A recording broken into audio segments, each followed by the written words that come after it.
podemos concluir algo, que bueno, concluir que ya está escrito, pero bueno, que es que el despertar es un despertar individual y que el despertar espiritual no necesariamente tiene que ver con la motivación.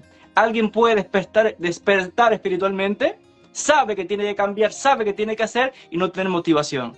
Pero aún así ese despertar es propio. Quiere decir que en un nivel profundo, a veces uno piensa que con lo que uno le va a decir a los demás lo va a ayudar a despertar y no es así. Uno le puede decir muchas cosas y esa persona no despertará.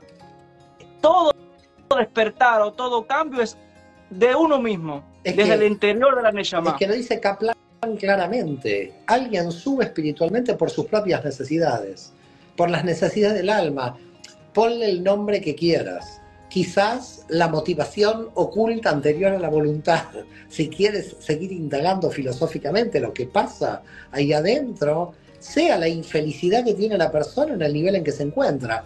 ¿Por qué alguien quiere subir de nivel? Porque ya en el nivel que te encuentras no quieres estar en ese nivel, entonces quieres subir a otro nivel en el que no te encuentras. Entonces, ¿qué te motiva? Bueno, te está motivando un deseo que te hace subir inexorablemente. Por eso yo digo, tiene que haber un punto donde hay una responsabilidad del alma con el alma en la experiencia real, más allá de las especulaciones conceptuales, de ir para atrás en la causa-consecuencia de qué genera si la motivación o la voluntad, porque al final vamos a estar con el hámster entrando en un bucle mental de motivación y voluntad, deseo, emuná, del cual no podemos salir. Dejemos de lado el bucle mental que nos podemos hacer a nivel conceptual y digámosle al alma, mire, yo no soy su Mesías, y si usted quiere ser feliz, póngase las botas, vaya a trabajar, y entonces empiece a motivarse en el camino. ¿Qué la motivó a ponerse las botas? ¿Hay una motivación a ponerse las botas? Y bueno, la motivación a ponerse las botas fue que tengo que hacerlo porque al final estoy vivo y algo tengo que hacer. Es decir, al final estoy vivo biológicamente y algo me va a llevar a tener un proyecto de mínima. Porque si no, ¿qué queda del otro lado? Es que del otro lado no hay nada. Del otro lado no hay nada. En la vida, ¿qué haces? O eres feliz o del otro lado eres infeliz. Pero yo no voy a ser compasivo con el infeliz, ¿eh? Porque yo creo que el infeliz tiene las herramientas. Mira, el señor Franklin, que perdió a toda su familia en el Holocausto, tomó la decisión de ser feliz en las peores condiciones, habiendo perdido todo absolutamente. Entonces, si una persona como Viktor Frankl, creador de la logoterapia, toma la decisión de ser feliz en esas condiciones, bueno, señores, no hay excusa para tomar la responsabilidad individual de ser feliz. No sé si me sigues aquí, claro, nos fuimos de lo conceptual, porque yo me metí en la experiencia. Puede ser que ya con 58 años ya me meto en la experiencia y abandono la especulación intelectual. Me encanta la especulación intelectual, ¿eh?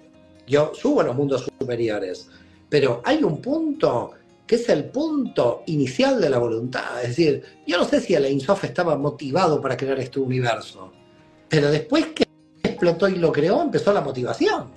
No sé qué motivación hubo anterior a la explosión del universo. De aquí podemos derivar dos cosas. Uno, primero, es que esta responsabilidad que tiene cada cual nos lleva a comprender que ni siquiera Dios puede salvar a nadie, sino que es uno mismo el que tiene que hacer el trabajo de redención o de tikkun personal.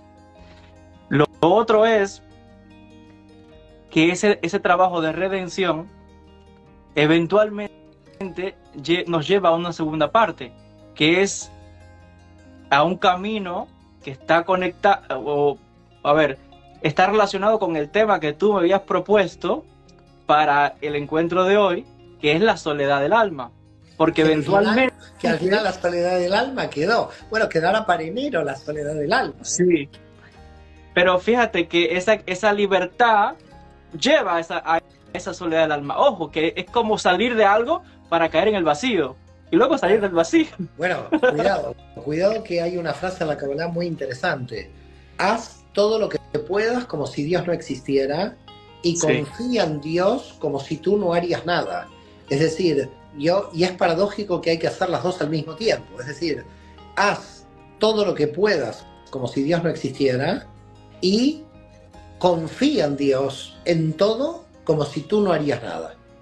Es decir, me parece que tenemos que hacer simultáneamente esto, ¿no? Vivir en esa paradoja, ¿no? Recuerdo dentro de la Kabbalah una persona religiosa que le dice cómo se salvarán los ateos, y le dice a través de sus actos, porque por sus actos verás que quizás están haciendo un trabajo mayor que tú que eres religioso, ¿no?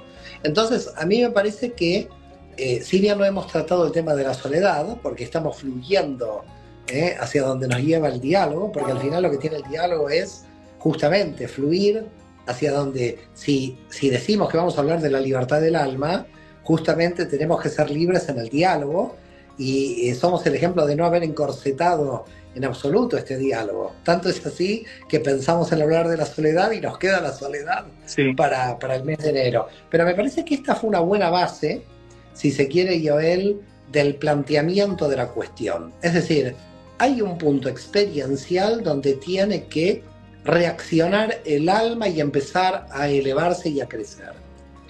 ¿Cómo llamemos a este punto conceptualmente? No sé cómo llamarlo, lo podemos llamar de muchas maneras. Y podemos filosóficamente buscar muchas causas de este punto. Pero lo que para mí queda clarísimo es que este punto se tiene que activar en cada alma para que el proceso comience.